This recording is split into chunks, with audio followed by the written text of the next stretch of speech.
It is time to talk about it. DeAndre Hopkins is still out there. He's still on the table. Could the Dallas Cowboys still trade for him, even after having put together a deal for Brandin Cooks from the Houston Texans? We'll get into it tonight here on ADZ Sports Dallas Primetime. We will also discuss the latest news around Steve Avila, who seems to be one of the new Cowboys Twitter darlings when it comes to the NFL draft. We'll talk about him and the Freeman Mazda stat of the week. And we will also get into some of the news around the Cowboys and the NFL towards the end of the show, including the re-signing of defensive tackle Johnathan Hankins. He is back. So without any further ado, let's get this show started. Do me a favor and hit the like button. Share the stream if you're watching on Facebook, YouTube, or Twitter. Let your friends know about the show. Here we go.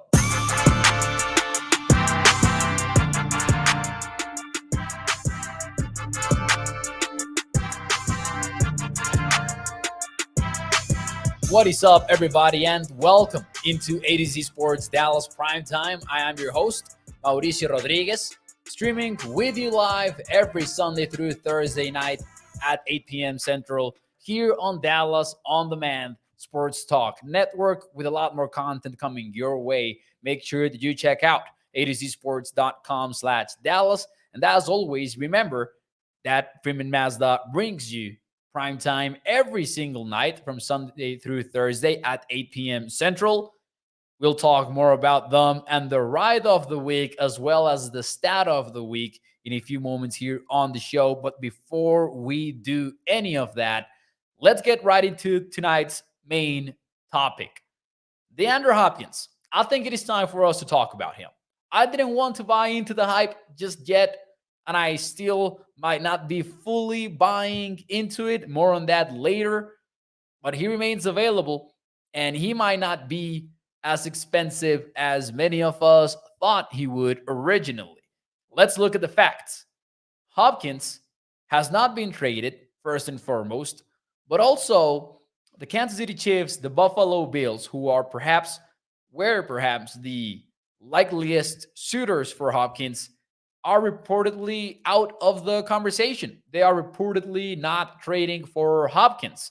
Both teams have not said that directly, but there are reports from credible sources out there on the Twitter space. There are reports out there that those teams are not pursuing Hopkins. And you pair that with the fact that Hopkins has been granted permission by the Arizona Cardinals to trade him away. And you put one and one together, and you might assume the same thing that Albert Breer reported on Sports Illustrated earlier this month, that Hopkins might not be very expensive in terms of the actual trade. We'll get into the money aspect later. He wrote this for Sports Illustrated earlier in the month. This is from Albert Breer. I don't think that it'll be what they wanted initially, aka a second round pick. The ask had been a second rounder and another asset. Based on indications I've gotten, that sort of return simply is not coming. I do think that he will bring back more than Brandin Cooks did for the Texans. We know as Cowboys fans that the Texans got a fifth rounder for 2023 and a 2024 sixth rounder. But Albert Breer says the following: it will probably be closer to that than what Arizona is looking for. Ooh, closer to that. Not exactly that. More than Brandin Cooks, but not a second rounder. So somewhere in between, that could mean a lot of stuff.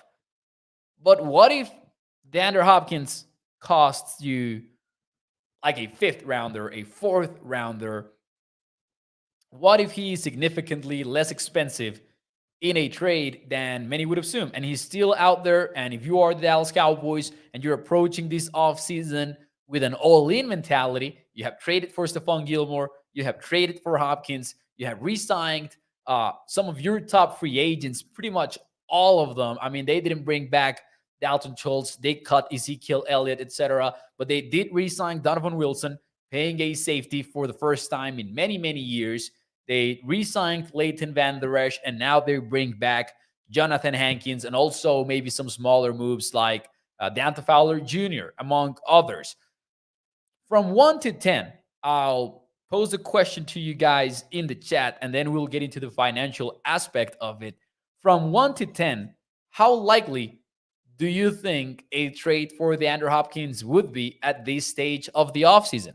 Because I will be the first one to say it sounds like a crazy type of move, but also if Hopkins, if his market in the trade world is surprisingly low for the Cardinals and they want to get rid of him just to get something in return and get rid of that contract, this might actually be pretty feasible and pretty possible.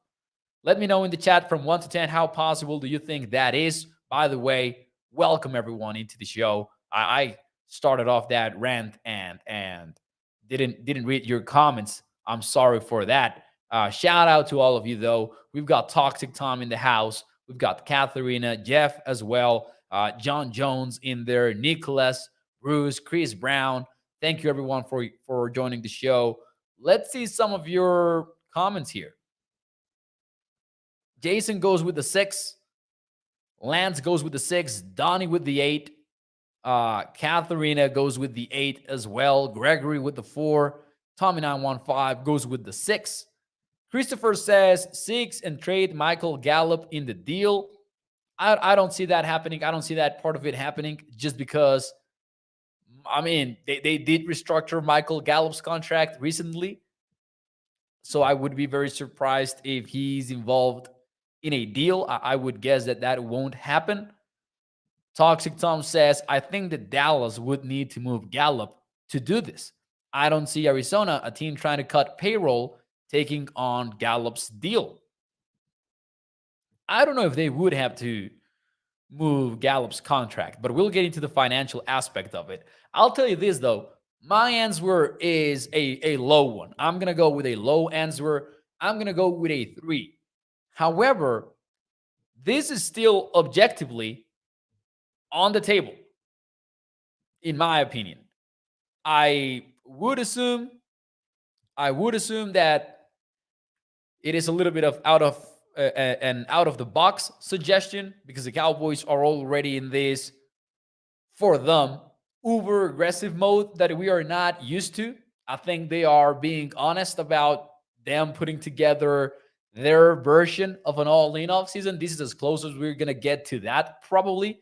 Trading for Gilmore, trading for Brandin Cooks, and then re-signing many of the key guys, including a safety, which is not their MO. It's not their way of doing things, usually. Paying a safety a 3-year deal with that much guaranteed money, high average value for a safety. They're doing things differently. That's what we know. They're doing things differently. And if they want to make that final push, if they want to make that final all-in push, especially knowing that they have a late first-round draft pick, and the cost for Hopkins is a surprisingly low one, I could see them rolling the dice in terms of the trade. However, I have to go with a low answer just because it does seem unlikely. They have already gotten their guy, who was Brandin Cooks, and an additional move would be a surprise. However, the biggest challenge might be the actual financial side of things. And I wrote about this for ADC Sports last week. The Cowboys are currently set to pay Brandin Cooks $12 million in 2023. And then they're in for another $8 million next year. Meanwhile, DeAndre Hopkins is due $19.5 million in 2023. They could rework that just like they did with Brandin Cooks. You know, they restructured his deal a little bit, brought the cap number down. And that is not exactly the cap number. That's what he's due for 2023. Say that the Cardinals are very desperate and they take on some of that. Even then, it is tough to envision the Cowboys pulling the trigger because of the financials. Not because of the trade compensation, because of the financials. And then on top of that, keep in mind that they did restructure Gallup's deal. And I think that matters because it does show a level of optimism even after a disappointing year for Michael Gallup. And I say that because, as you guys know, anytime that you restructure a contract, you're essentially you are essentially committing yourself to him a little bit more in the long term. Heck, Gallup's deal is pretty similar to the Amari Cooper one, and they didn't restructure that before they cut him, but they did restructure Gallup's deal. So it does show that they are bullish on Gallup. So overall, I don't think that it will happen, but objectively, Hopkins is still on the table, and I think that it would be a feasible target for the Cowboys. I wouldn't be completely shocked if one day we wake up to those news. Let's see some of your comments here on the show. Zach says, what's the numbers on Hankins? And we'll get into that more in depth later, but just to answer your question, sir, $1.5 million via Michael Gelkin from the Dallas Morning News. Hankins is back. Tommy915, though, says Hopkins would sign a new deal and make it very team-friendly. I don't know if he would make it like very team-friendly, but he did say that he was not going to arrive at wherever he ends up in and demand like a new deal, new money, etc. So he might be relatively friendly about things. I'm not sure if it would be a completely new deal with a lower salary, etc. I don't know. But as Toxic Tom says here, it is an enticing proposition. D-Hop, Lamb, Cooks in the starting lineup, and then Gallup is your number 4 guy. Like, I mean, I know that Gallup is off of a disappointing year as a number 2 last season. As a number 4, that's a pretty solid wide receiver core, if we are being honest. I would love that combination. Man, I just would not put it past this version of the Cowboys, not only because of the way they're doing things, but because of the circumstances surrounding D-Hop. It sounds like there's not a very heavy market for his services at this point. He's not going. I don't think that he's going to play for the Cardinals. The fact that Arizona has already granted him permission to seek a trade kind of tells you everything at this point. It tells you that they're looking for a way out in terms of Hopkins. Anyways, ladies and gentlemen, thank you for being here. First and foremost, do me a favor, hit the like button, share the stream. If you're watching on Facebook, YouTube, or Twitter, let your friends know about Prime Time. But more than anything, take 1 second to hit that thumbs up. It really helps out the show a lot. So I invite you to do that.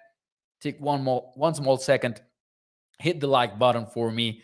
Shout out also to Inez Gomez, who's watching on the show. David Lawrence says, no wait, you add another wide receiver that needs the ball to be satisfied. This ain't Madden. But hey, not going to lie. Cooks, Lamb, and Hopkins in the same wide receiver core, that wouldn't be the reason that kept me from doing that. You know, them wanting the football. I would still do it personally if I was running a football team. And I think many general managers would too. Toxic Tom says, hit the like button or Tolbert will line up off sides. There you go. Anyways, Zach Dan is here. Zach Don is, says, so the Cowboys are sitting right around $6 million under the cap, not including sick money, which will be obviously reflected June 1st, or potential Dak/Pollard extensions. Wondering if the Dak extension is being held off until after the draft in case they're able to steal a quarterback they picked later in the draft. Did a mock draft, and after a first 4 quarterbacks went off the table, the rest fell until I picked Hooker in the 3rd round, says Zach. Interesting proposition. I think it is not out of the ordinary. Like, I got to tell you, I think that the Dak extension gets done this year. I don't think it is out of the ordinary that it hasn't happened yet. Maybe as fans of the team, as followers of the team, we are like impatient just because we want the salary cap space. We want the big name free agents. Heck, we're talking about trading for Hopkins, even after trading for Brandin Cooks. So we want that salary cap space, and we want it now. But also, I think it makes a lot of sense that it isn't done yet, personally. You restructure Prescott's deal to buy more time. So you still have pretty much all the offseason to get it done. I personally think that it will get done, and I gotta tell you, if say that they do, let's get in conspiracy mode here a little bit, and say that Zach is right. Say that the Cowboys are really thinking that way. I, for one, would be strongly against that mentality, because how does that make sense? In my opinion, like, you're gonna hold off on extending your quarterback, essentially maybe giving him even more leverage to bank on stealing somebody in the NFL draft. I don't know about that, personally. I have a rookie class assigned and I need cap space now, says Toxic Tom. Well, you don't need to pay them now, though, do you? You don't need to pay them now, though. Mutated Pixelation says, hit the like, good people, show them Mo needs to be paid. Shout out to you, sir. Thank you for being here on the show. There's also a fake Mr. Beast in here too. Shout out to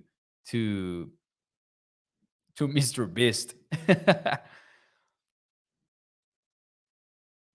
I wouldn't like that way of doing things, like just banking on stealing a quarterback in the draft, and because of that, postponing one of the most important decisions that you will make in years for your franchise, aka a Dak Prescott extension.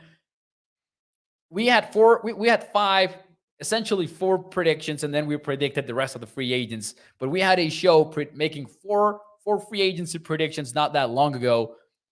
We're just waiting on the Dak Prescott extension to get those four check marks, because it was big name wide receiver.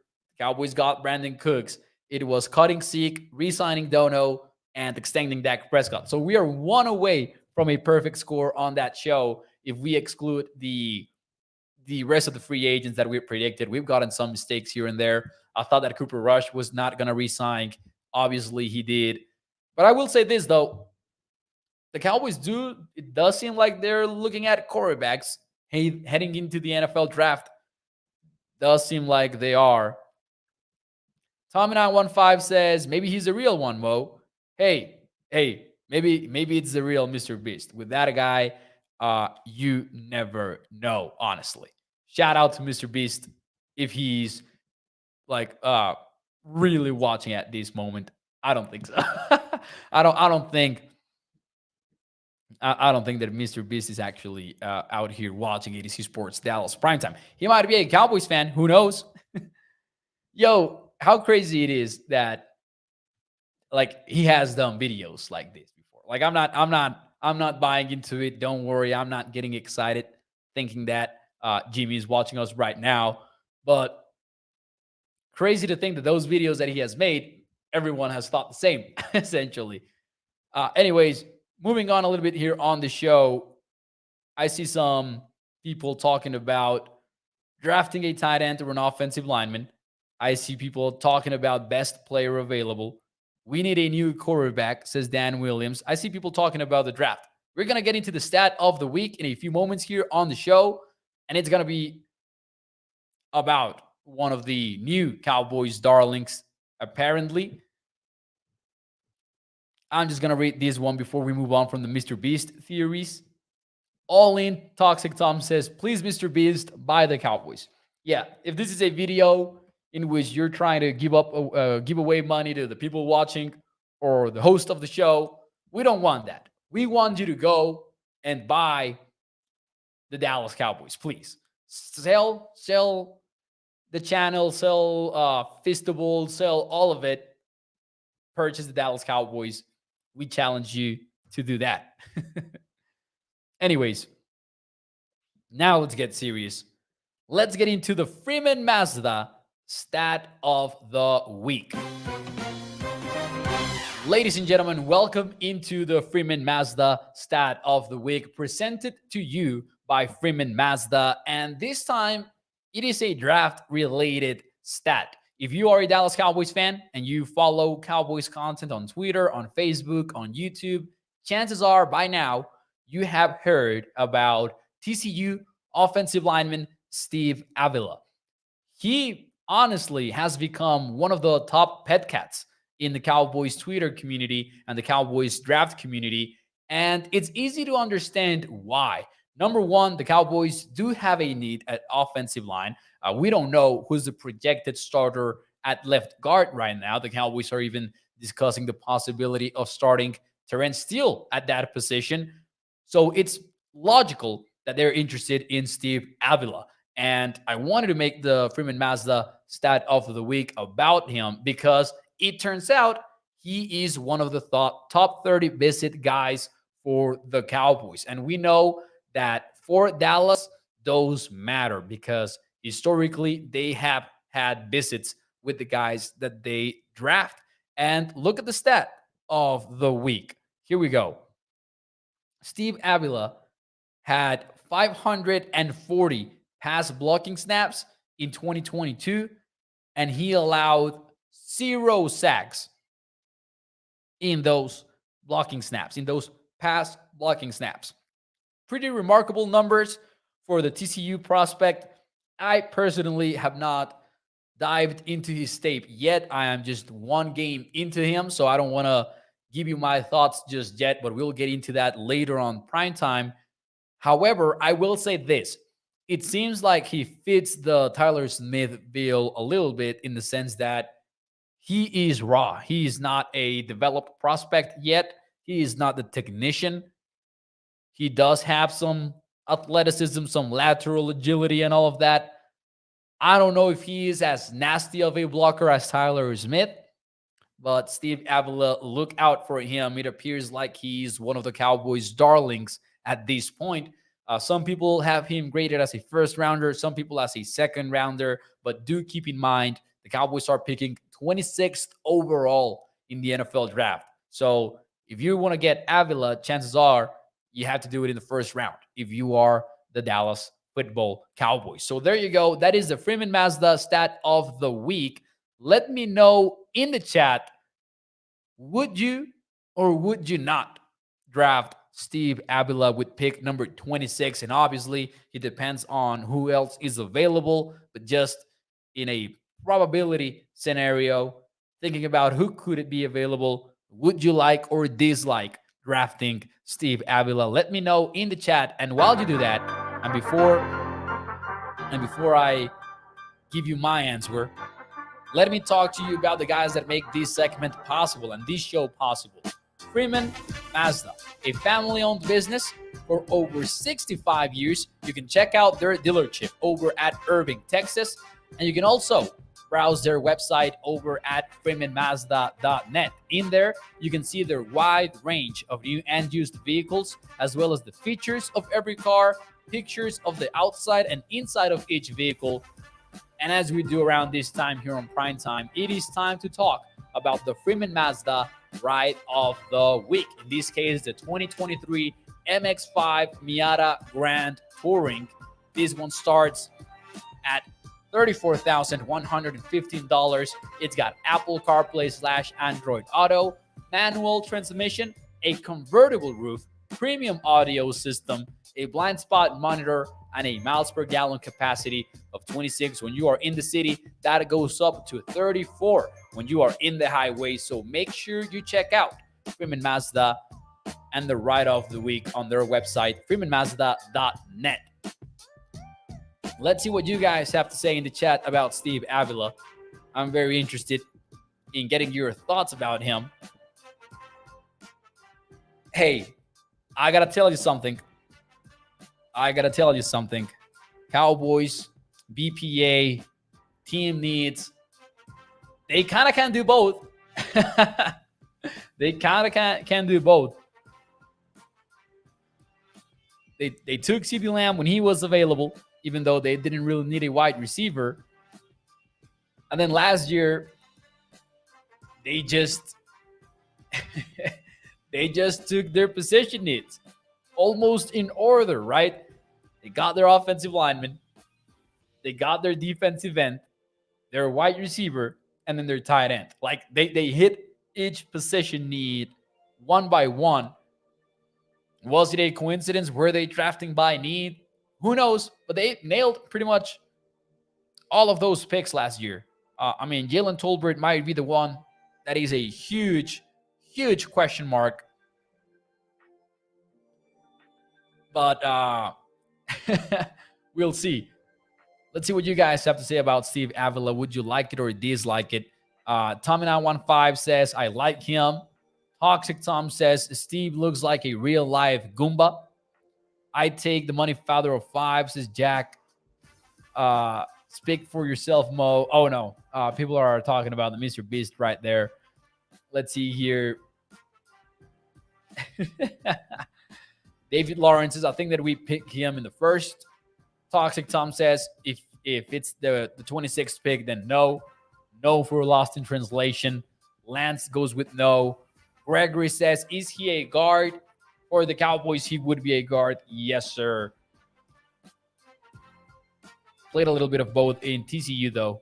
Gibbs at 26, says Lost in Translation. Hey, Gibbs is gaining some support among the fan base as well. Have an 8-round grade on Avila, says Toxic Tom. Nah, come on. Gilbert says that he's a 3rd rounder for him. Showtime says that having at 2nd round, best interior offensive lineman is Minnesota center, then Torrance from Florida. Bruce says that he would like it. Let's see here, though. Let's be honest, man. I'm gonna say this though. You're probably not getting a 1st round graded player with a 26th overall pick. You're likely looking at 2nd round players because that's just the way it works. That's the way that the NFL draft usually works. I like some other linemen ahead of him, says Brian. Yeah, and I get it.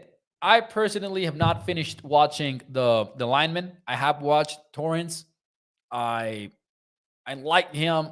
I don't think that he's like this clear-cut number 1, though, in the class. Like, once again, I have not finished watching the linemen yet. And I don't go super deep, by the way, into some of these, into the prospects. Like, I am not a draft guy. I watch tape, and I mostly watch the positions that the Cowboys are going to be interested in.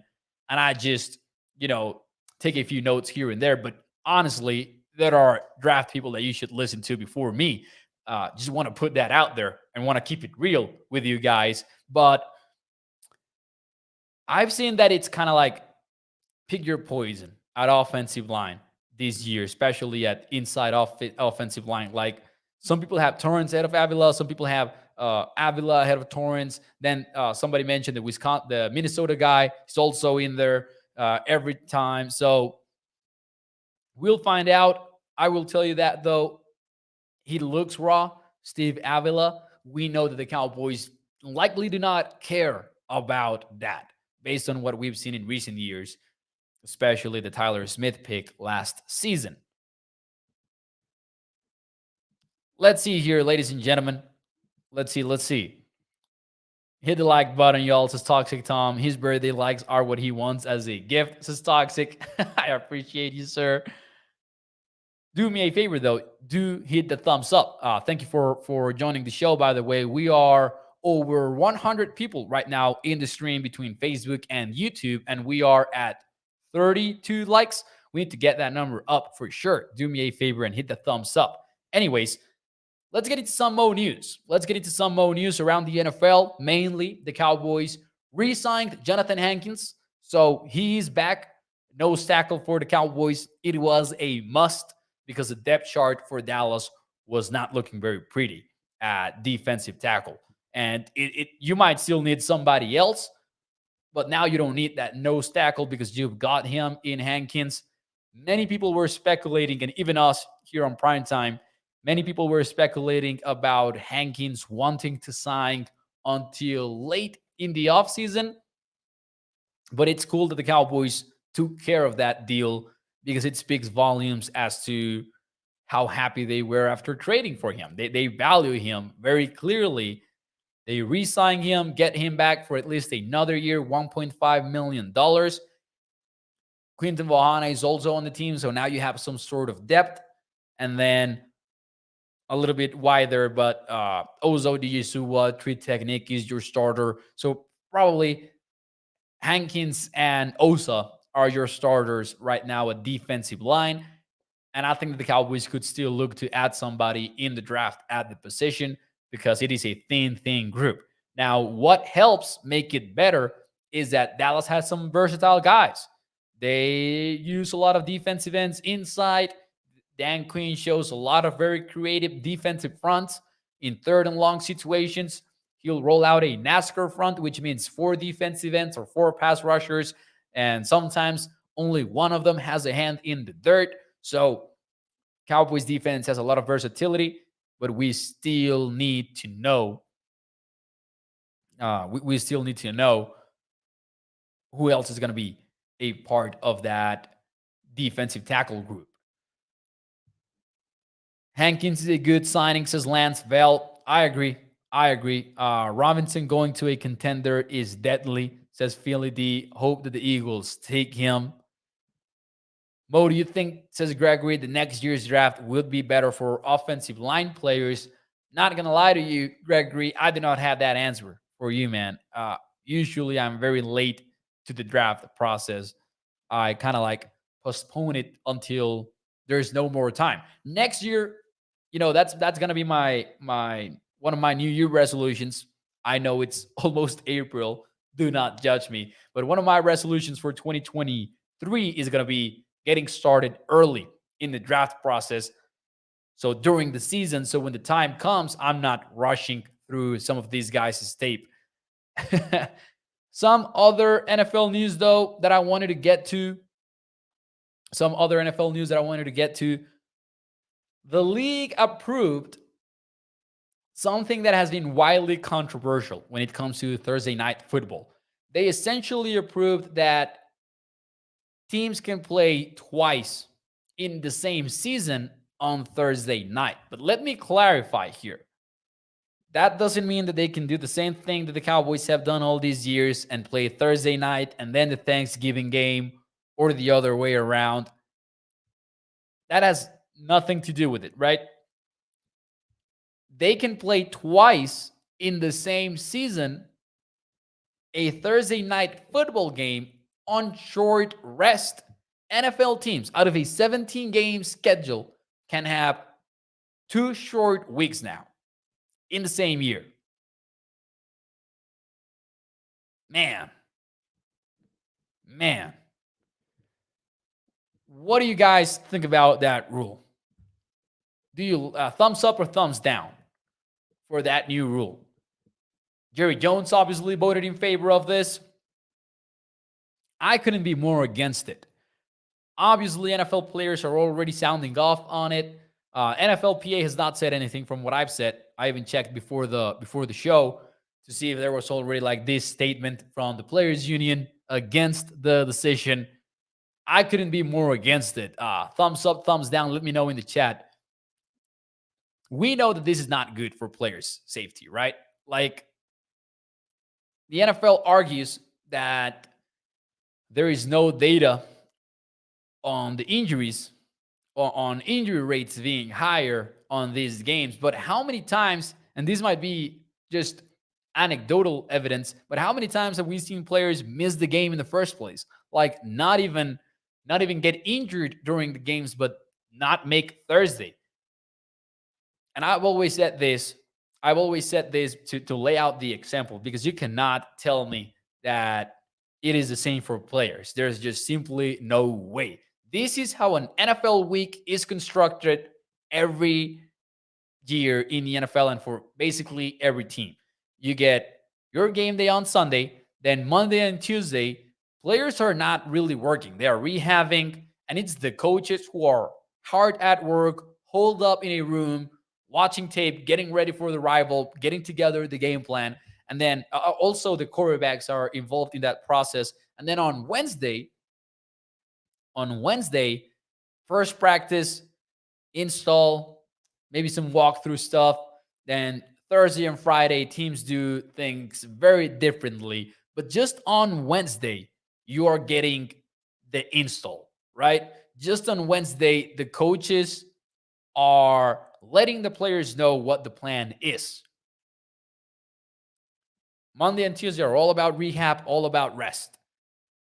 You cannot tell me that you can build a similar week structure when the game is on Thursday.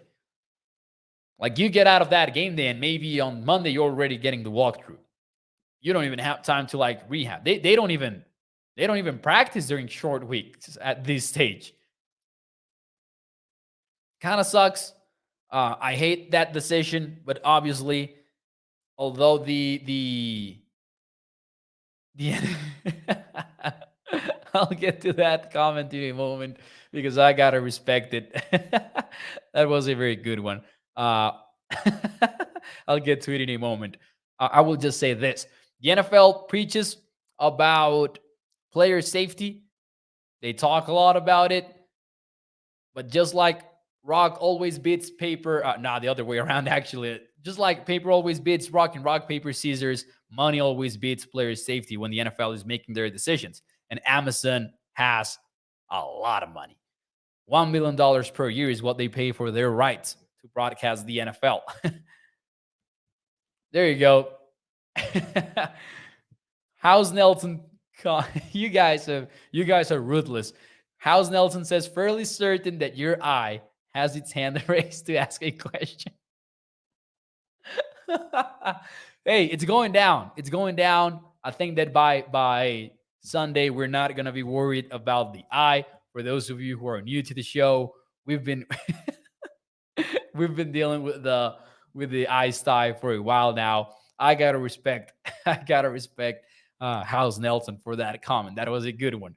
Toxic Tom says you should wear an eye patch. Tommy915 says, watch out, Mo. The NFL will blackball you. I don't think so. I mean, we're just speaking facts here. Anyways, ladies and gentlemen, do me a favor. Hit the like button. That will be it for me tonight on ADC Sports Dallas Primetime.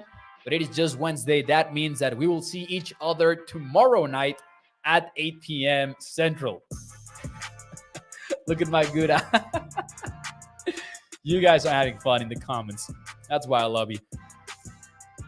Do me a favor, hit the thumbs up. I will see you 8 p.m. Central tomorrow night. We'll find out what we'll be talking about. And I hope that you guys have a fantastic Wednesday.